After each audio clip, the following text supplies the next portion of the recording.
कैसे हैं आप सभी। तो अगर मैं पूछूं कि आपके एग्जाम्स की तैयारी कैसे चल रही है तो आप सभी कहेंगे बहुत ही अच्छी।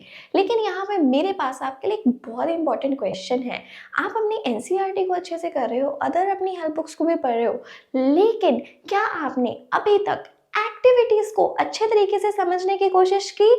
नहीं। तो यही तो है आपकी सबसे बड़ी गलती।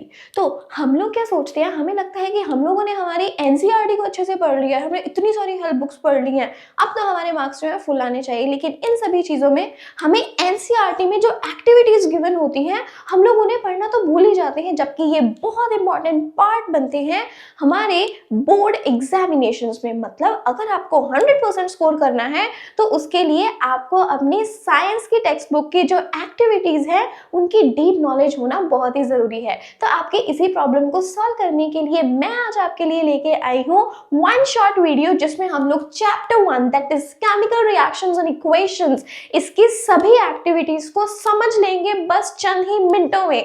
तो इस वीडियो को आपने देखना है लास्ट तक, स्किप बिल्कुल नहीं करना है। कमेंट बॉक्स में साथ साथ आपने एक्टिव रहना है और लास्ट में मुझे जरूर बताना है कि आपको वीडियो कैसी लगी। अच्छी लगी हो तो शेयर करना है साथ साथ अपने फ्रेंड्स को, सो दैट वो भी इस चीज का बेनिफिट जो है वो उठा सके। चलिए बिना किसी देरी के हम लोग स्टार्ट करते हैं। तो सबसे पहले हम लोगों के chapter chemical reactions and equation का एक्टिविटी 1.1 हम लोग डिस्कस करेंगे। यहाँ पे क्या है, हम लोगों को गिवन है that clean a magnesium ribbon. So basically जो आपका एक्टिविटी 1.1 है इसमें मैग्नीशियम रिबन के बर्निंग की बात होगी कि अगर हम लोग मैग्नीशियम रिबन को बर्न करते हैं तो क्या होगा। So you have to clean a magnesium ribbon about 2 centimetres long by rubbing it with sandpaper. सबसे पहले यहाँ पे जो हमें गिवन है दैट इज कि जब भी आप मैग्नीशियम रिबन लोगे आपको उसे सबसे पहले क्लीन करना है with the help of a sand paper. तो ये जो पॉइंट है ये पॉइंट बहुत ही ज्यादा इंपॉर्टेंट है। This point is very important. और यहां से ही तो क्वेश्चन बना दैट मैग्नीशियम रिबन को क्लीन करने से कि बर्न करने से पहले क्लीन क्यों करना पड़ता है। द रीजन इज कि जो मैग्नीशियम है इसके ऊपर एक प्रोटेक्टिव लेयर बनी रहती है जो कि इसे फर्दर बर्न होने से रोकती है। तो सबसे पहले उस जो प्रोटेक्टिव लेयर है उसे रिमूव करना पड़ता है और तभी जाकर ये बर्न होता है। तो सबसे पहले हमने रिबन को क्लीन कर लेना है, देन इसको टोंग्स की हेल्प के साथ पकड़कर बर्न करना है। किसमें?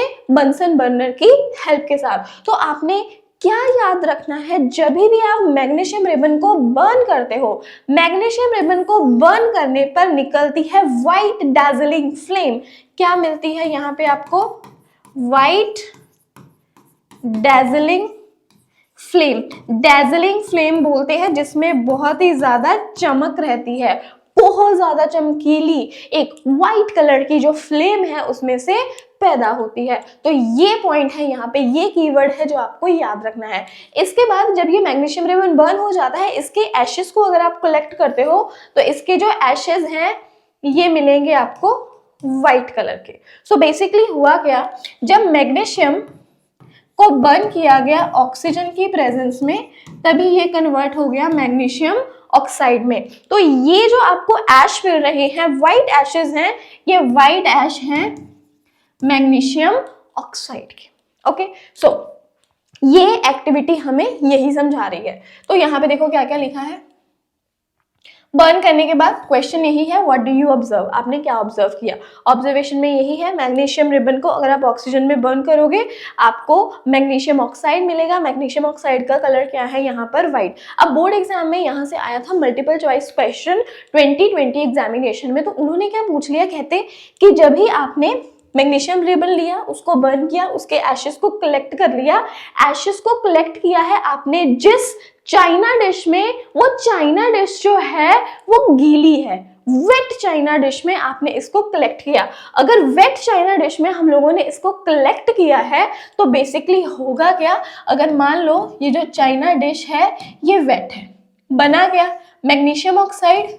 जब ये मैग्नीशियम ऑक्साइड पानी के साथ रिएक्ट करेगा तो बन क्या गया, magnesium hydroxide which is a base. तो ये पॉइंट भी आपको याद रखना है, इस तरह से जो क्वेश्चन है वो घुमा दिए जाते हैं। तो यहाँ पे हमारा एक्टिविटी 1.1 जो है वो क्लियर हो गया। अभी हम लोग आगे बढ़ेंगे हमारी नेक्स्ट एक्टिविटी पर। नेक्स्ट हमारी एक्टिविटी आ गई 1.2। 1.2 ये है 1.2 एक्टिविटी आपको बता रही है the reaction between lead nitrate and potassium iodide, the reaction between lead nitrate and potassium iodide. So if this is lead nitrate is PbNO3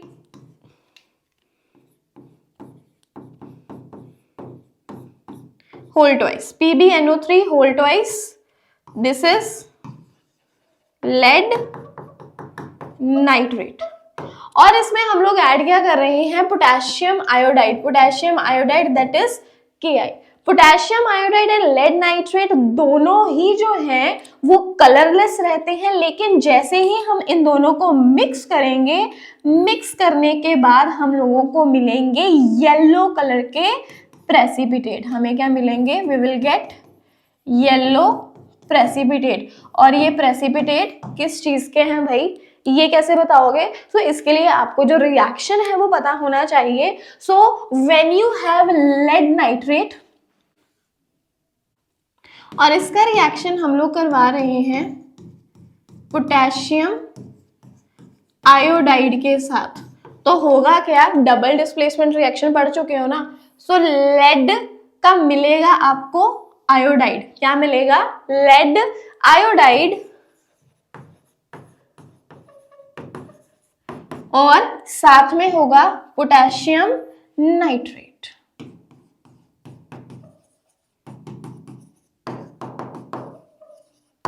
और ये जो येलो प्रेसिपिटेट्स हैं ये लेड आयोडाइड के हैं। लेड आयोडाइड के आपको मिले हैं PbI2 is lead iodide. Lead iodide के आपको येलो प्रेसिपिटेट मिलेंगे। ये एक्टिविटी हमें इस चीज के बारे में बता रही है। सो बेसिकली ये एक्टिविटी है चेंज की, मतलब कैसे पता चलेगा कि हमें रिएक्शन हो गया है। आपने दो कलरलेस सोल्यूशन लिए, लेड नाइट्रेट भी कलरलेस है, Ki भी कलरलेस है, लेकिन जब उन दोनों को मिक्स किया जाता है येलो कलरेशन आ गई। और ये जो येलो कलरेशन है ये हमें बता रही है that the reaction has taken place, क्योंकि आपने पढ़ा है ना that there are various things, बहुत सारी चीजें होती हैं ये इंडिकेट करने के लिए कि रिएक्शन हुआ है या नहीं हुआ है। जैसे कि यहाँ पे मेंशन है that change in state, change in colour, evolution of gas, change in temperature, ये वो सारी चीजें हैं जो कि हमें दर्शाती हैं that a reaction has taken place और नॉट। तो ये हो गया हमारा एक्टिविटी 1.2। अब सीधा बढ़ते हैं एक्टिविटी 1.3 पर। एक्टिविटी 1.3, एक्टिविटी जो 1.3 है it is basically the reaction of zinc with dilute sulphuric acid. ये है reaction between zinc and dilute sulphuric acid. अब आपको पता होगा, आपने ऐसी जो डायग्राम है अपने chapter 2 acid basis and salt में देखी होगी, ये वहीं से ली गई है। सो जब भी हमारे पास जिंक जो है डाइल्यूट सल्फ्यूरिक एसिड के साथ रिएक्ट करेगा, मतलब कोई भी मेटल है, if you have any metal, metal जब भी रिएक्ट करता है एसिड के साथ उस समय पर हाइड्रोजन गैस जो है वो बनती है।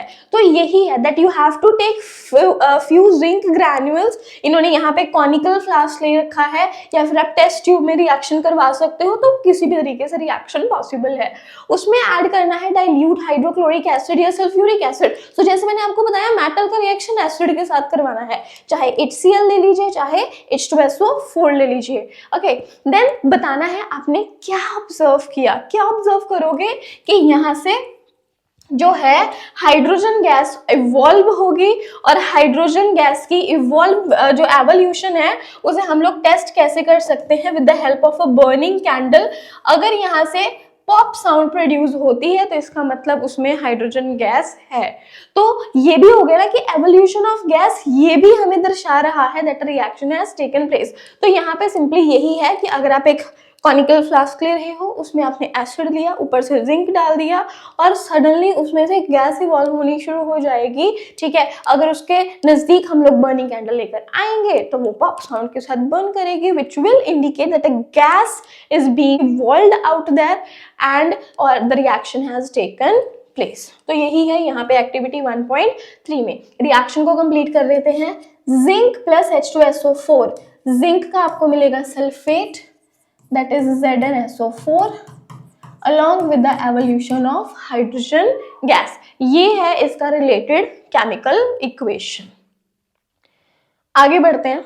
नेक्स्ट है हमारे पास एक्टिविटी 1.4।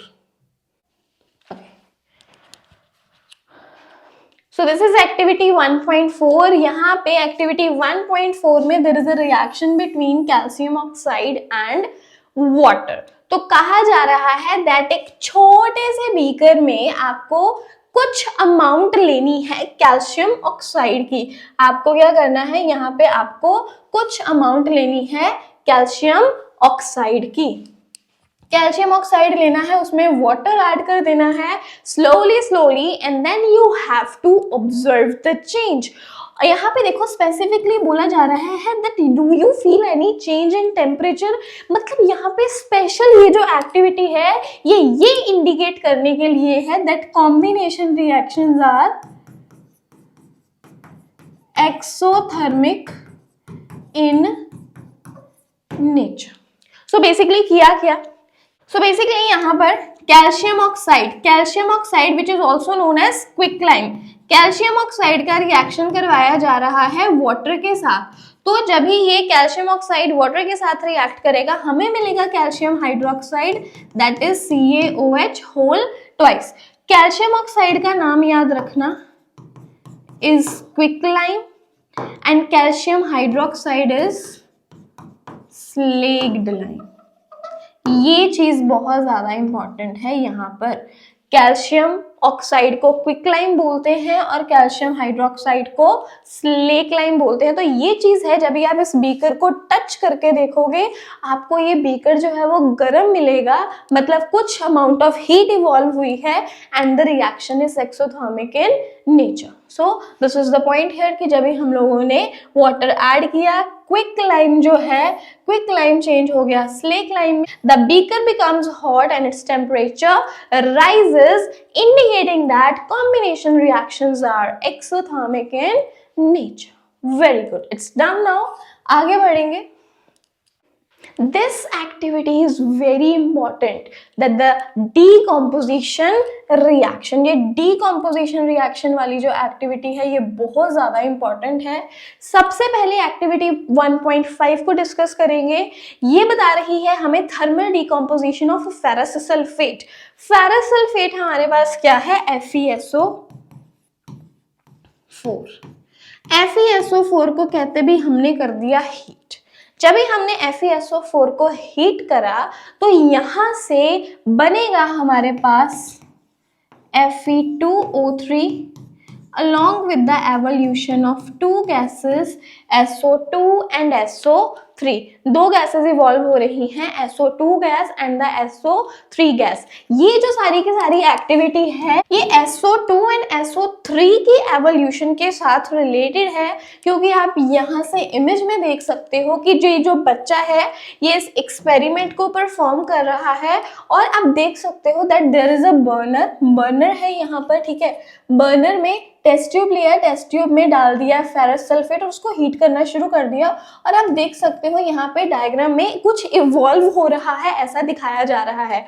और यहाँ से CBSE बोर्ड में क्वेश्चन आ चुका है कि जब भी आप कुछ बॉइलिंग ट्यूब में या टेस्ट ट्यूब में हीट करते हो तो आपको कौन से प्रिकॉशंस हैं जो लेने चाहिए, और इस डायग्राम में इसका आंसर है। मतलब हो गया एक्टिविटी से क्वेश्चन, कैसे क्या क्या प्रिकॉशंस रखेंगे, that we should waft the gas gently towards the nose. एकदम बॉइलिंग ट्यूब को आपने नोज की तरफ पॉइंट नहीं कर लेना है, आपने गैस को अगर स्मेल करना है you have to waft it with the help of your hand.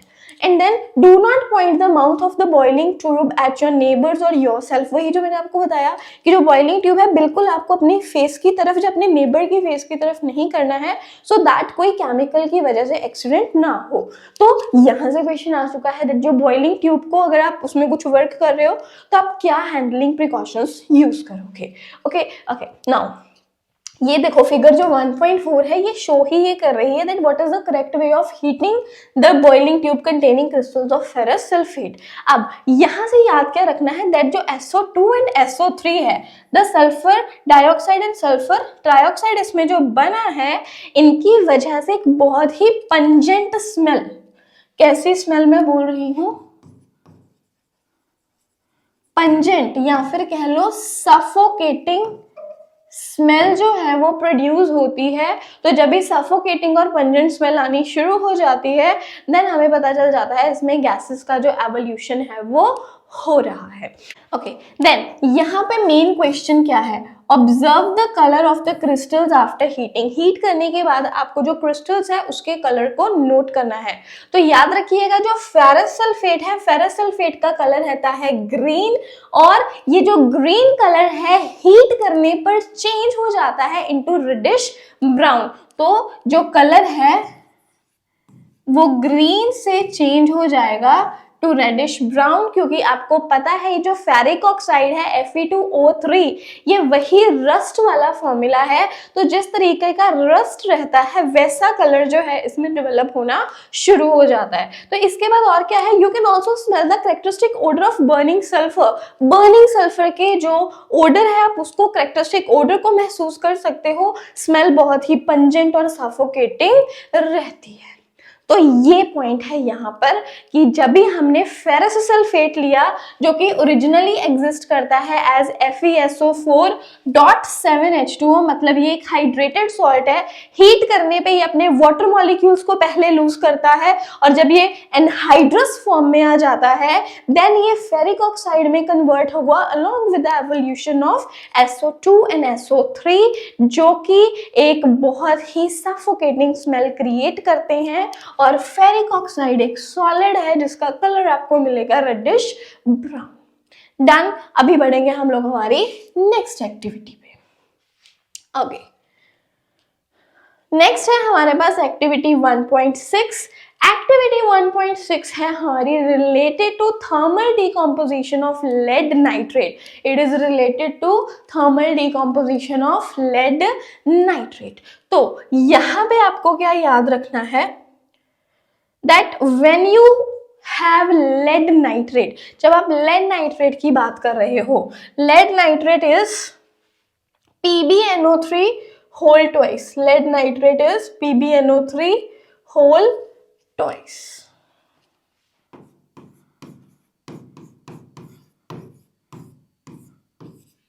जब भी आप लोग इसको हीट करोगे ये कन्वर्ट हो जाएगा into lead oxide along with the evolution of nitrogen dioxide and oxygen gas. Reaction बहुत ज्यादा इंपॉर्टेंट है एग्जाम्स में, कभी इसको छोड़ के मत याद जाना। और यहाँ पे कलर ऑब्जर्वेशन आपको करनी है। लेड नाइट्रेट का कलर रहता है व्हाइट और लेड ऑक्साइड है इसका कलर रहता है येलो और we can say light yellow. तो आप व्हाइट कलर का सॉल्ट लोगे, उसे हीट करना शुरू करोगे, कुछ समय के बाद टेस्ट ट्यूब इस तरह से ब्राउन हो जाएगी क्योंकि यहाँ से ब्राउन गैस इवॉल्व हो रही है और ये ब्राउन गैस कौन सी है, नाइट्रोजन डाइऑक्साइड। मैंने ये जो रिएक्शन है अपनी क्लास को करवाया था और एक्टिविटी मैंने रिकॉर्ड करी थी और यूट्यूब पे डाली भी है, तो उसका जो लिंक है वो भी मैं आपको डिस्क्रिप्शन में दे दूंगी। लाइव देखना चाहते हो तो वो भी देख लेना। डन। तो ये इसलिए इंपॉर्टेंट है, आपको याद रखना है लेड नाइट्रेट का कलर व्हाइट, हीट करने पे बनेगा लेड ऑक्साइड का कलर येलो और साथ में ब्राउन कलर की गैस इवॉल्व हो रही है। ये ब्राउन कलर की गैस कौन सी है, नाइट्रोजन डाइऑक्साइड। ये है इस एक्टिविटी में जो इंपॉर्टेंट है, यही इसकी ऑब्जर्वेशन है दैट व्हाइट सॉल्ट कन्वर्ट हो जाएगा येलो में, साथ में ब्राउन कलर की गैस जो है वो इवॉल्व होगी। नेक्स्ट बढ़ते हैं आगे हम लोग एक्टिविटी 1.7 पे।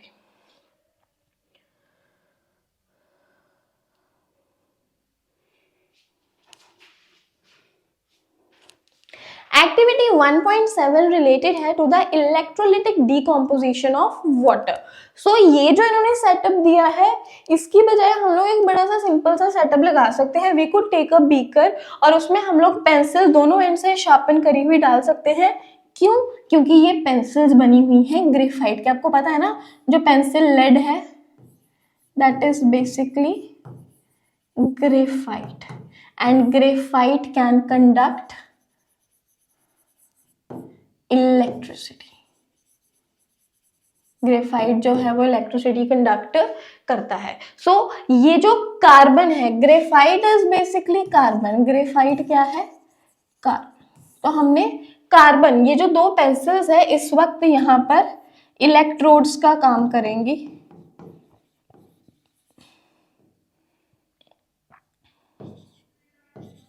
ओके, ये इलेक्ट्रोड्स का काम कर रही हैं, तो हमें कुछ नहीं करना है।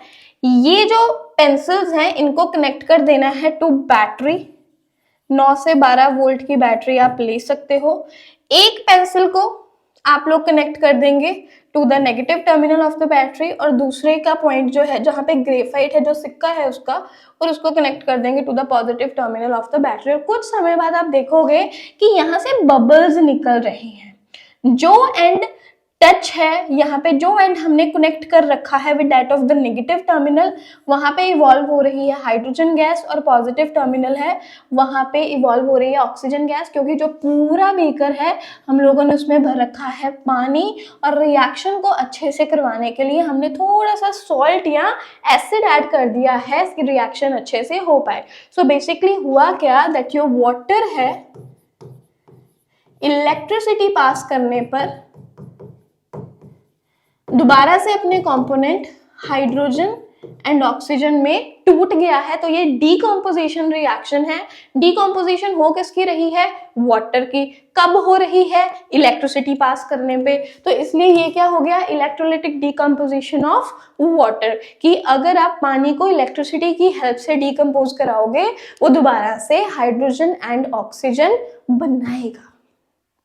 ठीक है, बैलेंस करेंगे अगर इसको, it will give you 2H2 will give you 2H2 plus O2। तो मतलब जो हाइड्रोजन एंड ऑक्सीजन है ये 2:1 में बनते हैं। डन, बस यही है हमारी एक्टिविटी 1.7। आगे बढ़ेंगे टू द एक्टिविटी 1.8। एक्टिविटी 1.8 हमें बता रही है photolytic decomposition of silver chloride. Photolytic decomposition हम लोग बोलते हैं जब ये डीकम्पोजिशन जो है वो सनलाइट की प्रेजेंस में हो। सो यहाँ पे ये जो चाइना डिश है, चाइना डिश में ले लिया गया silver chloride that is AgCl, और उसके ऊपर पड़ने दी यहाँ पर सनरेज, सनलाइट उसके ऊपर फॉल कर रही है। सो बेसिकली होगा क्या, जो सिल्वर क्लोराइड है दैट इज AgCl, ये ब्रेक हो जाएगा into component silver and chlorine. 2AgCl will give you 2Ag plus Cl2। यहाँ पे ऑब्जर्व करने वाली बात ये है कि ये जो जब ये इसकी डीकॉम्पोजिशन होगी सिल्वर की तरह, यहाँ पे इसका बड़ा ही सिल्वरी एंड ग्रेइश सा कलर जो है कंपोनेंट जो है वो आपको मिलेगा, ये दर्शाते हुए दैट सिल्वर क्लोराइड जो है अब वो सिल्वर और क्लोरीन में टूट चुका है। याद रखिएगा ये जो दो रिएक्शंस हैं AgCl AgBr दैट ये सनलाइट में डीकम्पोज होते हैं। This is specifically used in black and white photography। Black and white photography में AgCl और AgBr को यूज किया जाता है just because इनकी photolytic decomposition के कारण। नेक्स्ट आगे बढ़ते हैं। नेक्स्ट है हमारे पास displacement reaction, displacement of copper by iron. So basically यहाँ पे क्या किया, एक टेस्ट ट्यूब ली, टेस्ट ट्यूब में ऐड कर दिया कॉपर सल्फेट। टेस्ट ट्यूब ली और टेस्ट ट्यूब में क्या ऐड कर दिया? Copper sulphate. सो यहाँ पे copper sulphate that is CuSO4, साथ में इन्होंने डाल दी यहाँ पे iron nails, iron that is Fe। अब ये जो आपको एक्टिविटी सीरीज के बारे में तो पता ही है, एक्टिविटी सीरीज में अगर हम लोग लोकेट करते हैं, so this is our copper and this is iron. Iron क्या है, अभी ऊपर लाई कर रहा है इसलिए मोर रिएक्टिव है। कॉपर जो है, copper is less reactive, copper less reactive है, आयरन ज्यादा रिएक्टिव है, इसलिए जो Fe है वो Cu को क्या कर देगा, डिसप्लेस कर देगा और हमारे पास क्या बन जाएगा, FeSO4 along with Cu। कैसे पता चला यही बना है, कुछ समय के बाद जो कॉपर सल्फेट है उसका ओरिजिनली कलर रहता है ब्लू, और धीरे धीरे जो इसका ब्लू कलर है वो किस में कन्वर्ट होना शुरू हो जाएगा, the blue colour will slowly turn green. और इस तरह से ये जो आप देख सकते हो कि आपको इस तरह से जो ब्राउन पैचेस हैं आपको मिलने शुरू हो जाएंगे ओवर द नेल्स। तो ब्लू से कलर क्या हो जाएगा, ग्रीन। और जो पूरा का पूरा सोल्यूशन है, जो आयरन नेल्स हैं, आयरन नेल्स के ऊपर आपको ब्राउन कलर के डिपॉजिट्स जो हैं वो दिखाई देंगे। इस तरह का ब्राउन डिपॉजिट जो है वो आपको कॉपर नेल्स के ऊपर दिखाई देगा। यही बता रही है हमें एक्टिविटी हमारी 1.9। और ये दर्शाया भी हुआ है कि जो आयरन नेल पहले बिल्कुल नई जैसी थी, उसके ऊपर अभी जो ब्राउन कलर का कॉपर है वो थोड़ा सा डिपॉजिट हो गया है। Next activity 1.10, double displacement reaction से प्रेसिपिटेशन दर्शा रहे हैं दैट जब भी आपके पास है sodium sulphate, when you have sodium sulphate that is Na2SO4 और आप इसमें ऐड कर देते हो barium chloride BaCl2। Double displacement is like sodium किसके साथ अटैच हो जाएगा, Cl के साथ, मेकिंग NaCl, और बेरियम को किसके साथ जुड़ना पड़ेगा, सल्फेट के साथ, दैट इज BaSO4। और ये इनसॉल्युबल मटेरियल है। इस तरह आप देखोगे दैट वाइट कलर के प्रेसिपिटेट्स बन गए हैं। किसके हैं ये वाइट प्रेसिपिटेट्स, BaSO4 के। तो बेरियम सल्फेट जो है वो डिसॉल्व नहीं होता है सॉल्वेंट में और इसके वाइट कलर के जो प्रेसिपिटेट्स हैं वो बन जाते हैं और ये आपको दिखेंगे टेस्ट ट्यूब में बने हुए। नेक्स्ट आगे बढ़ते हैं to activity 1.11, it is the oxidation of copper to copper oxide। अब क्या किया यहाँ पर, एक चाइना डिश में ले लिया गया कॉपर। कॉपर का कलर क्या रहता है, ब्राउन। कॉपर इनिशियली कॉपर का पाउडर भी लोगे वो आपको ब्राउन कलर का मिलेगा और इसको ऑक्सीजन की प्रेजेंस में हीट करना शुरू कर दिया तो जो ब्राउन है वो इस तरह से उसका कलर क्या हो जाएगा, ब्लैक। तो आपको एक ब्लैक कलर का सब्सटेंस मिलेगा। ये ब्लैक कलर का सब्सटेंस क्या है, कॉपर ऑक्साइड। तो ये आपको बता रहा है जब जो कॉपर है वो ऑक्सीडाइज हो जाता है कॉपर ऑक्साइड में, जब ऑक्सीजन की प्रेजेंस में उसे हीट किया जाता है। ये कलर ऑब्जर्वेशन बहुत ही ज्यादा इंपॉर्टेंट है। ब्लैक कलर आता है। देखो उन्होंने क्या किया, जब एक कॉपर को हीट करना था, कॉपर को हीट करा यहाँ पर, कॉपर को यहाँ पे हीट किया in the presence of oxygen और ये जो ऑक्सीजन है ये कॉपर में ऐड हो गया और बनाया क्या, कॉपर ऑक्साइड। इसलिए इसको बोल दिया गया this is oxidation reaction when oxygen is added to something.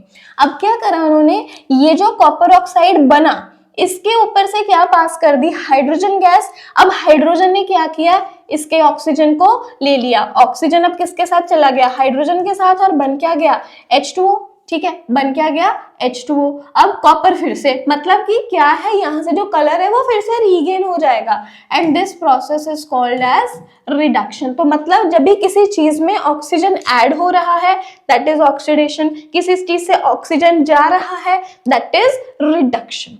तो यहाँ पे ये जो एक्टिविटी है हमें ऑक्सीडेशन और रिडक्शन के बारे में बता रही है। तो सिंपल ये चीज थी, उन्होंने चाइना डिश में 1 ग्राम कॉपर पाउडर लिया और उसको हीट कर दिया। सो जब भी उन्होंने कॉपर पाउडर को ऑक्सीजन की प्रेजेंस में हीट किया तो कॉपर ऑक्साइड बन गया क्योंकि ऑक्सीजन ऐड हो गया कॉपर में, द प्रोसेस इज ऑक्सीडेशन। कहते फिर क्या किया, जो हाइड्रोजन गैस है उसको इस हीटेड मटेरियल के ऊपर से पास कर दिया तो जो ब्लैक कोटिंग आई थी सरफेस के ऊपर वो दोबारा से क्या हो जाती है, ब्राउन हो जाती है। रिएक्शन उलट जाता है क्योंकि हाइड्रोजन ने इसका ऑक्सीजन ले लिया। ठीक है, और वो दोबारा से किसमें कन्वर्ट हो गया, कॉपर में। तो वही चीज है यहाँ पर, इस रिएक्शन को बोल दिया गया रिडक्शन रिएक्शन। तो ये जो एक्टिविटी 1.1 है ये भी इंपॉर्टेंट है और यहाँ से भी सीबीएसई एग्जाम्स में क्वेश्चन आया है। तो देखिए बस इसी तरह से हमने 20-22 मिनट में कुछ ये ए चैप्टर 1 की सभी एक्टिविटीज क्लियर कर ली हैं। हमने रिएक्शंस देख लिए कौन से इंपॉर्टेंट है। इसी तरह से अगर आप चाहते हैं मैं अगले चैप्टर्स के लिए भी आपके लिए एक्टिविटीज पर वीडियो लाऊं तो मुझे कमेंट बॉक्स में ज़रूर बताना, मुझे आपके कमेंट्स का इंतज़ार रहेगा।